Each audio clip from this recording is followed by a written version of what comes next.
ஆமாம் கோபால், ஆரம்பத்துல காதலிக்கிற மாதிரி நடிக்கத்தான் நான் வந்தேன்.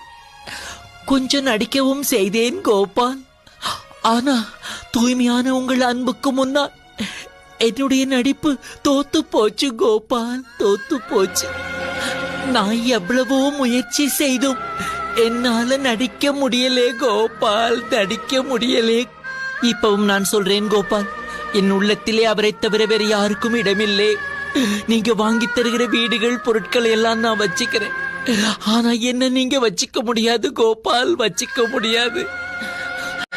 அடுத்த ஜென்மத்தில் நீங்க எப்ப வந்தாலும் சரி, எப்படி வந்தாலும் சரி, உங்களுக்காக நான் காத்து கொண்டிருப்பேன் கோபால், காத்து கொண்டிருப்பேன் கோபால்.